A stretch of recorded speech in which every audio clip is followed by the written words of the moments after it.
Olá, crianças! Tudo bem com vocês? Voltei. Hoje, dia 2 de julho. Olha só, estamos em um novo mês. Vamos falar na nossa aula de geografia sobre orientação espacial. Nós já estudamos movimento aparente do Sol, estudamos os pontos cardeais, não foi? Estudamos as localizações dos objetos, palavras que a gente utiliza para trabalhar com orientação. Hoje vamos conhecer a orientação pelos astros. Na verdade, vamos complementar o que nós já estamos aprendendo. Vamos falar novamente sobre pontos cardeais. Utilize o seu material didático, livro de geografia. Nós vamos utilizar a página 12 e 13. Vamos lá. Primeiro, eu quero fazer um desafio com vocês. Uma charadinha. Qual instrumento que ajuda a observar os astros? Qual instrumento que é muito utilizado para a gente analisar o universo? Para a gente daqui da Terra fazer as nossas observações? Nós podemos visualizar, com esse instrumento, as imagens ficam mais aumentadas. E nós podemos observar, dependendo da distância onde nós estamos. Vocês sabem que instrumento é esse? Muito bem, crianças. É o telescópio. Olha só, o telescópio pode nos ajudar a perceber as estrelas, o nosso céu. Existem inúmeros tipos de telescópio, mas a gente vai ver aqui algumas curiosidades sobre ele e como ele pode nos ajudar na nossa orientação espacial. Alguns astros são utilizados como referência para a nossa orientação espacial. Vou apresentar a vocês esse videozinho que é bem bacana, que fala sobre orientação pelos astros. A gente já viu diferentes orientações, não foi? Pelo Sol. Agora nós vamos ver pela Lua. E por outro ponto, o Cruzeiro do Sul. Vou deixar o vídeo com vocês, crianças. Muita atenção, tá?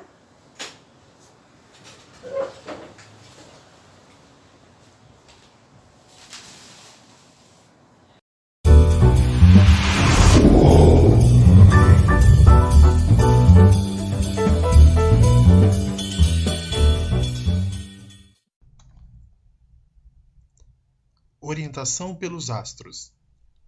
A observação dos astros é um meio de orientação muito utilizado através dos tempos. No passado, viajantes de todas as partes da Terra baseavam-se na observação do Sol e de outras estrelas para chegar ao seu destino. Embora menos precisa que a orientação por instrumentos, a orientação por meio de observação dos astros pode ser de grande valia em algumas situações. Ainda hoje, por exemplo, tripulantes de embarcações de pesca desprovidas de instrumentos de localização, como a bússola, precisam se orientar observando as posições do Sol e de outras estrelas. Nas grandes cidades, é comum alguns bairros serem identificados pela localização em que se encontram em relação à área central, como bairros da Zona Norte ou da Zona Sul. Normalmente, as pessoas não se encontram munidas de bússola ou mapa em seu dia a dia. Entretanto, se souberem que o Sol surge a leste e se põe a oeste, facilmente poderão localizar os demais pontos cardeais.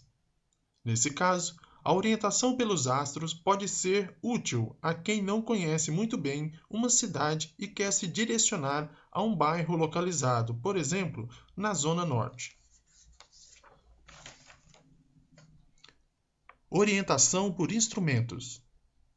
Com o objetivo de tornar a orientação no espaço mais precisa, diversos instrumentos foram inventados. O instrumento de orientação mais comumente utilizado é a bússola. Esse instrumento é constituído por uma agulha imantada que gira sobre uma rosa dos ventos, indicando sempre a direção norte.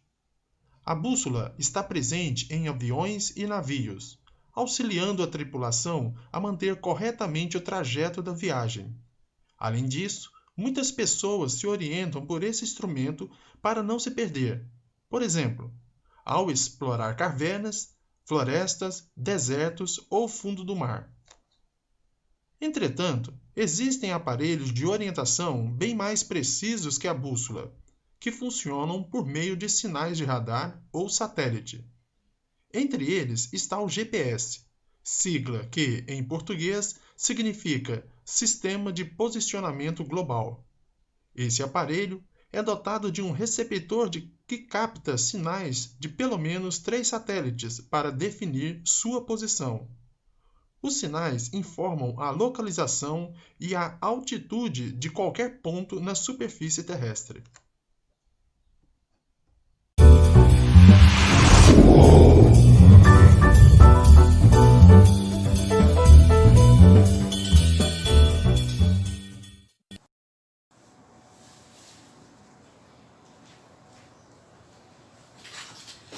E então, gostaram do vídeo?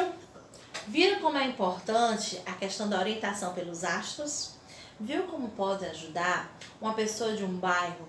Se a pessoa tem essa noção dos pontos cardeais, elas podem utilizar a orientação pelos astros para se movimentar de um bairro da Zona Norte para um bairro da Zona Sul.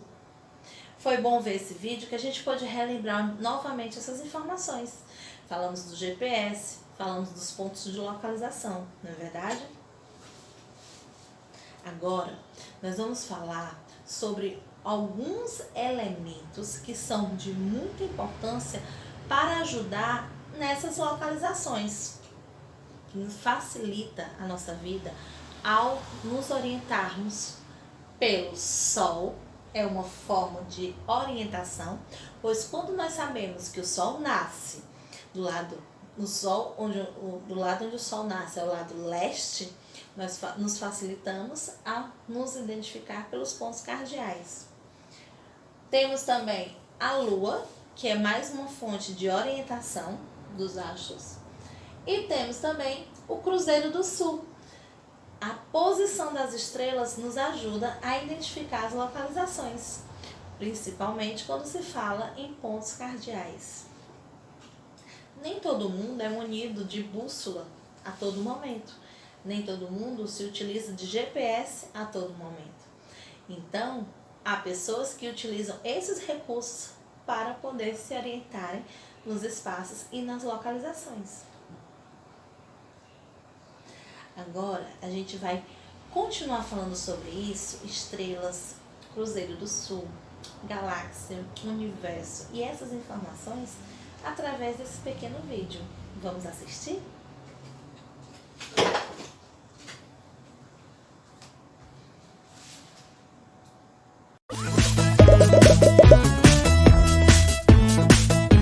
Ontem, depois do jantar, fui ao jardim com a minha mãe e ficamos olhando para o céu. Estava incrível, cheio de estrelas. Algumas pareciam muito grandes e outras muito pequenas. Será que era porque algumas estão mais perto e outras mais longe? Bem, nem sempre. Pode ser que existam duas estrelas que estejam a uma mesma distância, mas que uma seja menor que a outra. Então a maior de todas é o nosso Sol, porque é gigante. Não, nós vemos o Sol maior, porque ele está muito mais perto.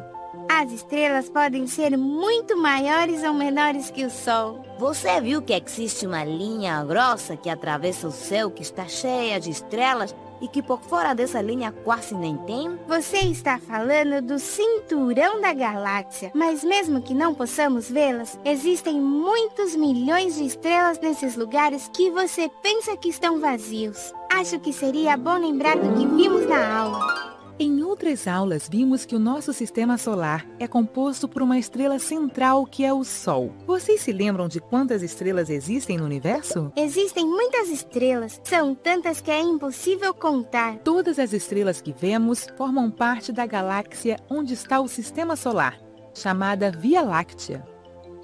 As galáxias são imensas agrupações de estrelas, pó e gás.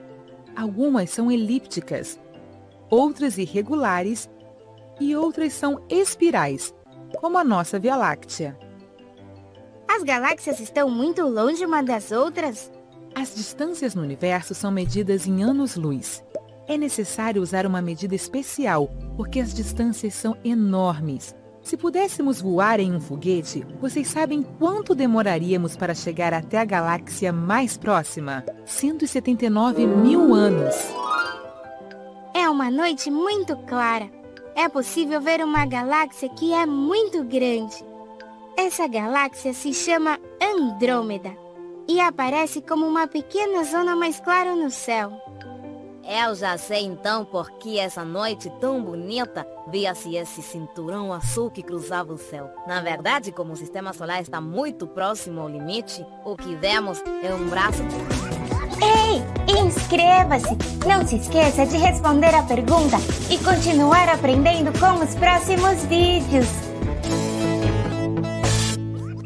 E então, vocês aprenderam essas informações importantes? Perceberam que a estrela pode ser maior do que o Sol? Nós achamos que o Sol é maior do que a Terra, porque ele está mais próximo. E as estrelas estão mais distantes. Mas a gente pode perceber que o Sol é uma fonte de estrela que possui luz própria, não é verdade? Olha só, nesse vídeo a gente pode ver também as constelações. E é sobre isso que eu quero falar com vocês. Vocês sabiam que quando a gente está trabalhando com os pontos cardeais, que a gente pode identificar o Sol pelo lado leste, a Lua pelo lado leste, nós podemos identificar pelo sul o Cruzeiro do Sul.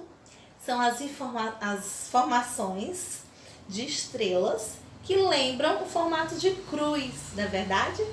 Então, o Cruzeiro do Sul pode ser identificado do lado sul, que se a gente fizer a nossa posição com os nossos braços, a gente vai perceber que ele vai ficar logo atrás. Não é curioso, crianças, essas informações? Vamos continuar sobre esses assuntos. Eu estou novamente apresentando a vocês a Rosa dos Ventos. Por quê? Vocês vão fazer uma atividade bem bacana e vão identificar colocando as iniciais de cada ponto dessa rosa. Lembrando que o N representa o lado norte, que fica onde mesmo? Muito bem. O L, o leste, que fica de qual lado? Isso mesmo, crianças. O S representa o lado? Isso. E o O, que representa o oeste, do lado? Muito bem. Vocês lembram bem que a gente trabalhou isso, não foi? Norte, que fica à nossa frente. Vamos relembrar. Leste, que fica à nossa direita. Oeste, à nossa esquerda. E sul, que fica atrás, não é verdade? Muito bem, crianças. Essa atividade da Rosa dos Ventos, vocês vão fazer no nosso livrinho, aqui do nosso livrinho didático, página 13. Nessa atividade, você vai indicar apenas com as letras os pontos cardeais, considerando o Cruzeiro do Sul como referência. Olha, já estou dando toda a dica para vocês, hein? Prestem bastante atenção na posição da criança e nos quadrinhos onde vocês vão colocar as letras, as iniciais. Depois, eu vou solicitar que vocês façam do material de apoio de vocês a sua Rosa dos Ventos. Olhem só, no nosso material de apoio, vocês vão destacar a Rosa dos Ventos, vão recortar, vão colocar as iniciais e vão poder brincar dentro de casa, junto com seus objetos, na varanda, aonde você preferir, com a sua própria Rosa dos Ventos. Muito bacana, hein? Vocês estudaram, vocês nomearam e vocês vão praticar. Olha só. Agora, a gente falou no comecinho da nossa aula, não foi? Sobre o telescópio. E eu trouxe uma informação bacana para vocês, que são crianças que gostam de saber, são curiosas, estão em desenvolvimento, estão aprendendo. Eu trouxe uma informação. Será que você já sabe qual o telescópio mais potente da Terra e onde ele fica? Vamos aprender? Tenho certeza que vocês vão gostar desse vídeo. Desde o princípio dos tempos, o homem sempre voltou seus olhos para a beleza do céu noturno, e isso fez com que a astronomia se tornasse a ciência mais antiga de todas. Hoje, já dispomos de diversos instrumentos ópticos que nos ajudam a entender melhor o universo. O mais famoso deles é o telescópio, e desde que foi usado pela primeira vez por Galileu em volta de 1608, os telescópios foram cada vez mais sendo aprimorados até chegarmos ao mais famoso de todos, o telescópio espacial Hubble. Mas hoje, você sabe qual é o telescópio mais potente da Terra?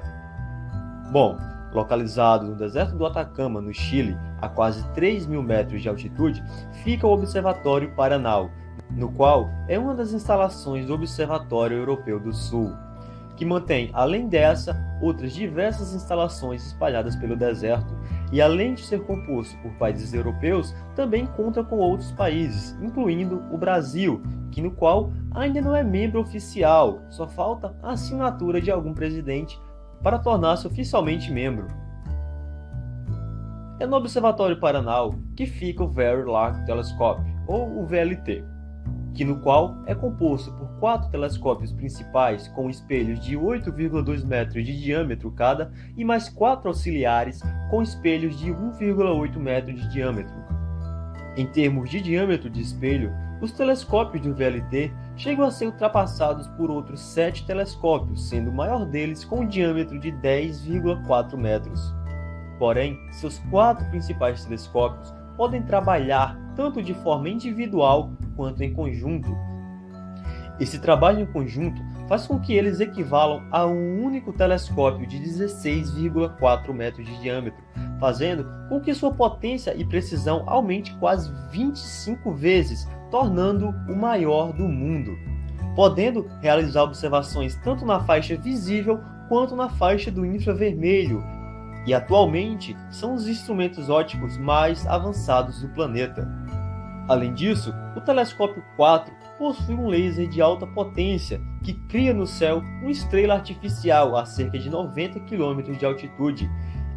Essa estrela guia é usada como referência para os telescópios quando a atmosfera apresenta muita turbulência e acaba desfocando a imagem das outras estrelas. A imponência do VLT logo será superada. A cerca de 120 km dali será construído o Extreme Large Telescope, e que, segundo o diretor do Paranal, o brasileiro Cláudio Melo, ele deverá entrar em operação no ano de 2023 e seu espelho terá 36 metros de diâmetro. O Observatório Paranal também conta com um enorme hotel, no qual abriga os trabalhadores, cientistas, engenheiros e visitantes, tudo em uma mega estrutura que certamente irá te surpreender. Um fato curioso é que ele foi escolhido como palco para algumas cenas do filme 007.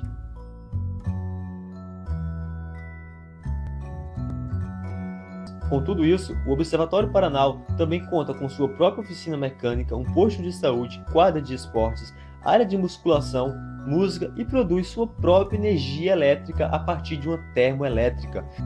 E além do mais, conta com uma paisagem, um céu noturno e um pôr do sol completamente indescritíveis e inesquecíveis.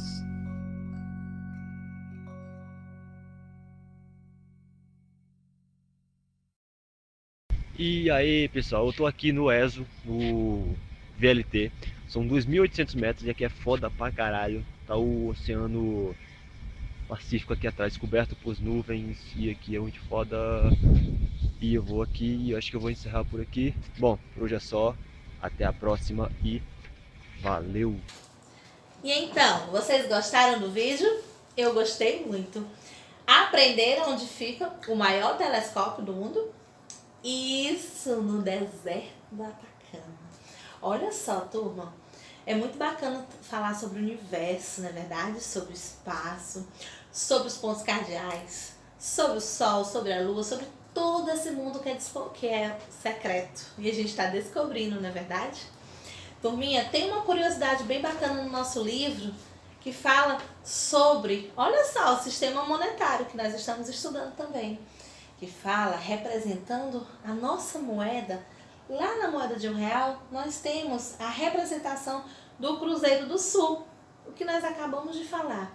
Estão percebendo como tudo à nossa volta, tudo que a gente aprende está interligado?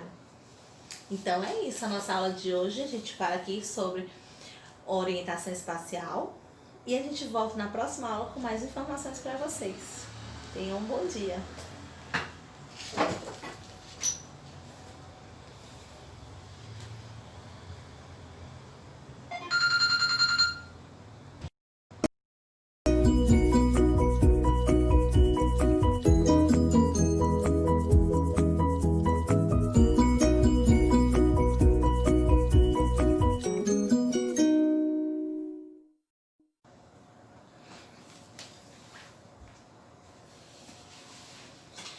Olá, crianças! Vamos lá? Vamos estudar? Chegou a nossa hora de filosofar. Vamos conversar sobre filosofia. Dando continuidade à nossa aula no dia de hoje, 2 de julho. O tema da nossa unidade, observar e pensar. Semelhante ou diferente? A gente começou falando sobre isso na aula passada, não foi? Vamos continuar hoje. E eu trouxe muitas novidades para vocês. Vamos usar o nosso livro didático de filosofia, página 9 e 10. Deixe o seu material sempre pertinho. Você já percebeu que alguns animais são bem parecidos e outros bem diferentes? Será que vocês perceberam isso? Será que eles têm características que a gente pode dizer que são iguais ou semelhantes? Ou será que realmente eles são bem diferentes? Vamos pensar. Os filósofos pensavam muito, observavam bastante. Lembra que a gente falou muito sobre isso? Aristóteles foi um filósofo muito observador. Além disso, ele admirava aquilo que observava no mundo e fazia perguntas sobre isso, sobre tudo. Preste atenção no que ele observava nessa ilustração. Acompanhe pelo seu livro. Vamos continuar. Depois a gente dá um olho para cá. Semelhanças e diferenças. Olhem só, eu trouxe uma joaninha.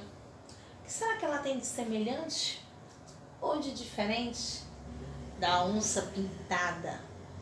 Eita, crianças, vocês arriscam falar que pode ser semelhante ou diferente?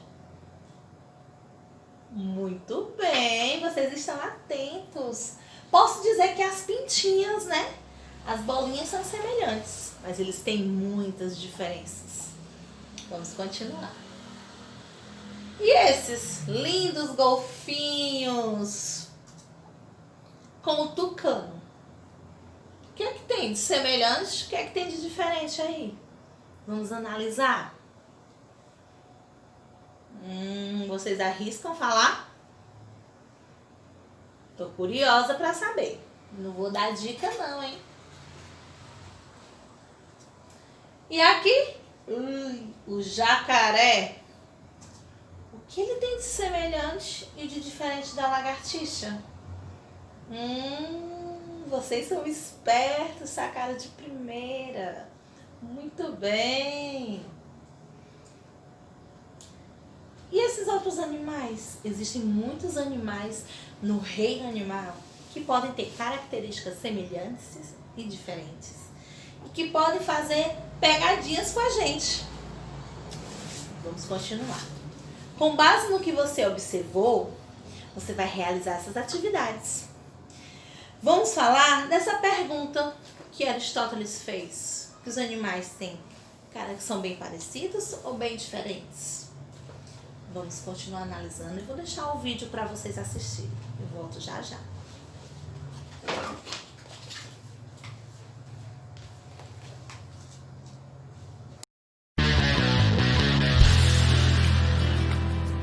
Nosso planeta é enorme e há inúmeras formas de vida à nossa volta. Pode parecer inacreditável, mas existem aproximadamente 7,7 milhões de espécies de animais no mundo e apenas 12% delas são registradas. A maioria destes animais catalogados vive na Terra e a humanidade ainda tem um longo caminho a percorrer para explorar a fauna dos oceanos.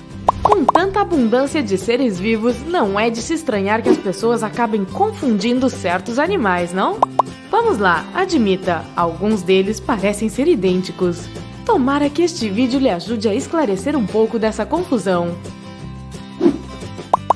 Coelhos versus lebres. Tanto os coelhos quanto as lebres pertencem à mesma família, Leporidae. Então não é à toa que essas criaturas fofuchas sejam as que as pessoas mais confundem. Porém, se você olhar para elas com atenção, vai encontrar diferenças rapidinho. As lebres costumam ser mais rápidas e maiores do que os coelhos. Suas orelhas e patas traseiras também são longas, e elas têm pés maiores também. Pode-se afirmar que as lebres são mais corajosas do que os coelhos. Enquanto eles se escondem dentro da toca quando se sentem ameaçados, as lebres geralmente tentam enfrentar os predadores, e na maioria das vezes são bem-sucedidas. Você também pode olhar o pelo de ambos para diferenciar um do outro.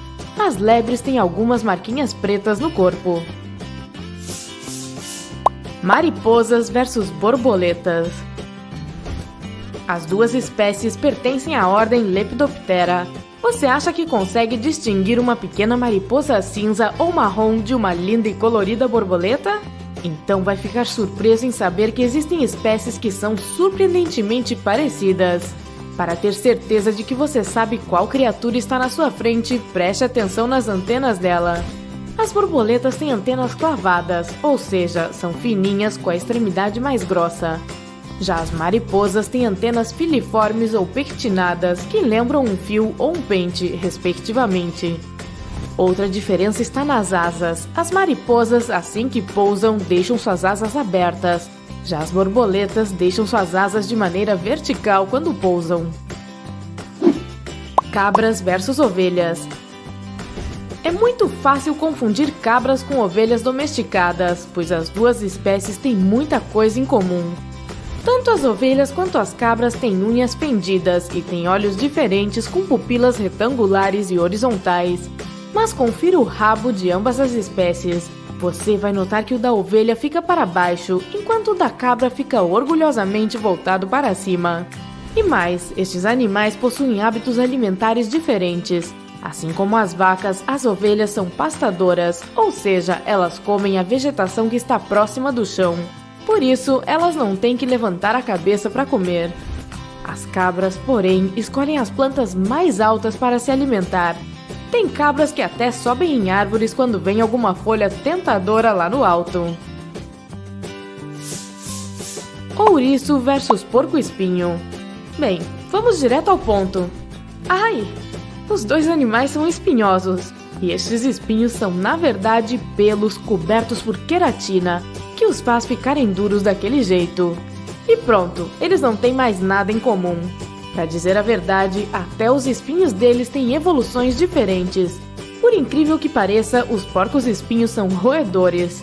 E por serem roedores, seus dentes da frente são maiores e parece que nunca foram limpos. Minha opinião, mas isso provavelmente é verdade.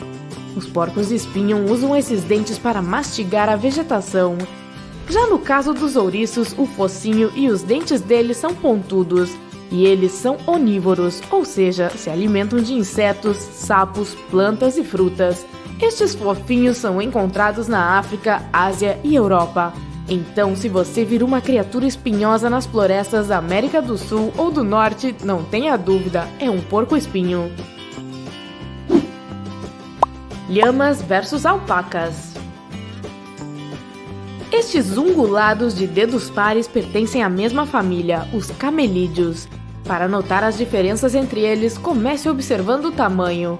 As lhamas são muito maiores, pois enquanto as alpacas pesam entre 45 e 77 kg, uma lhama adulta pode pesar até 180 kg. Se ainda assim você acha que os dois animais parecem ter o mesmo tamanho, observe suas orelhas. As das alpacas são curtas e pontudas, enquanto que as lhamas ostentam orelhas longas e curvas. Além disso, a face da lhama é muito mais longa e com menos pelo, enquanto que a alpaca tem uma carinha mais peludinha. Crocodilos versus jacarés. Se eu fosse vocês, eu nem chegaria perto para ver a diferença. Tanto o crocodilo quanto o jacaré pertencem à mesma ordem, a crocodília. Na verdade, as duas espécies têm muita coisa em comum, exceto uma, sua tolerância ao sal. Os crocodilos são os sortudos, donos de glândulas especiais que usam para eliminar o excesso de sal.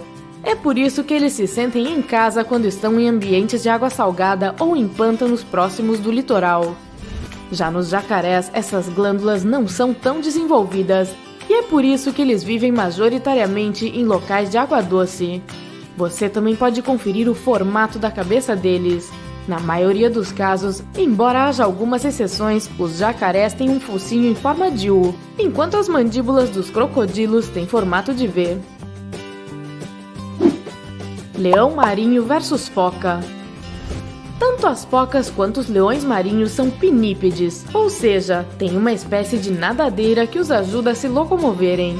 Porém, as barbatanas dos leões marinhos são maiores e cobertas com pele. As focas têm uma barbatana coberta por uma fina membrana e cada dedo possui uma garra.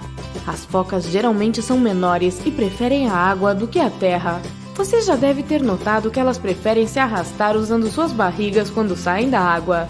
Já os leões marinhos conseguem andar. Os leões marinhos têm orelhas que parecem duas abas bem pequenininhas. As focas não têm nenhuma orelha externa. Por fim, as focas preferem viver isoladas, enquanto os leões marinhos adoram reunir a galera e fazer o maior barulhão. Vespas versus abelhas. Essas duas são bem parecidas e pertencem à mesma ordem, a Hymenoptera. As abelhas são peludas, elas precisam dos pelos para mergulhar dentro das flores e coletar o pólen. Suas pernas traseiras também são achatadas, dando a impressão de que elas são mais gordinhas. As vespas têm corpo violão, com direito a cinturinha fina e pernas esguias. Ei, modelos, morram de inveja!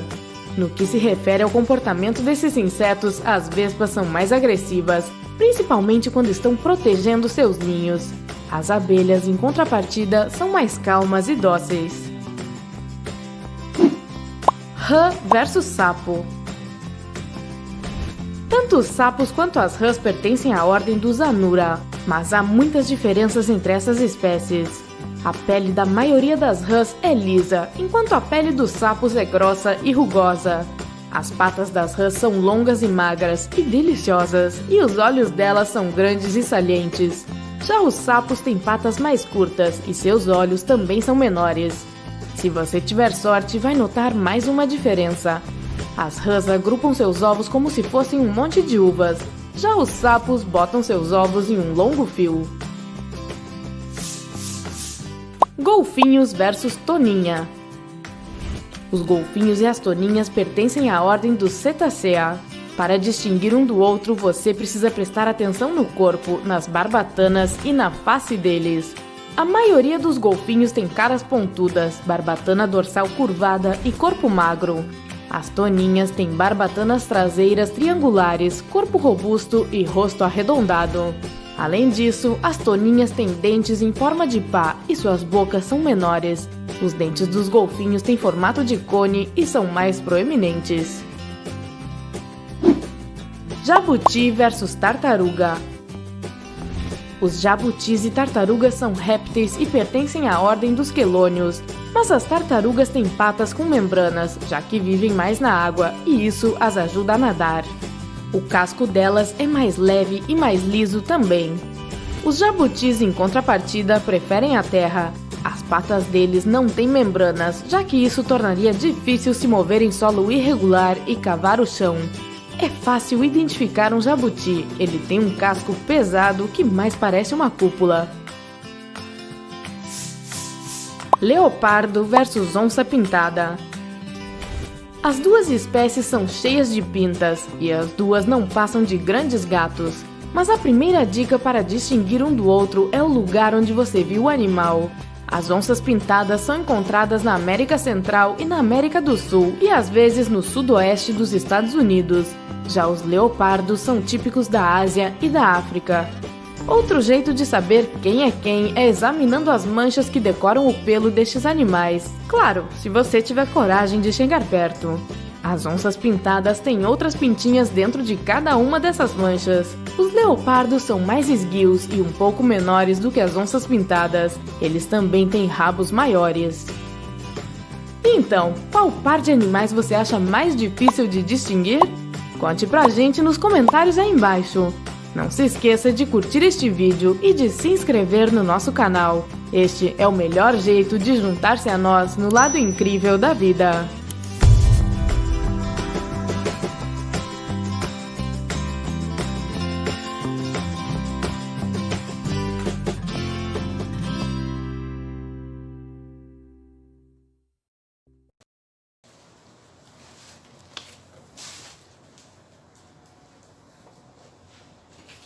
E então, gostaram do vídeo? Perceberam, gente, quantas coisas são? Quantos animais têm coisas semelhantes e diferentes que podem confundir a gente? Não é bacana? Eu gostei muito. Eu sabia que vocês iam gostar também. Voltando para o nosso livro, e de acordo com o vídeo que nós assistimos, o que é que vocês vão fazer? Vocês vão observar esses animais que estão na nossa página 10, e vocês vão sinalizar o par de animais que você escolher, tá? Da sua preferência.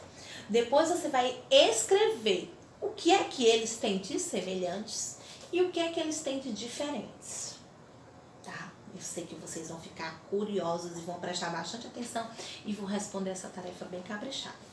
Agora, eu tenho uma perguntinha para vocês.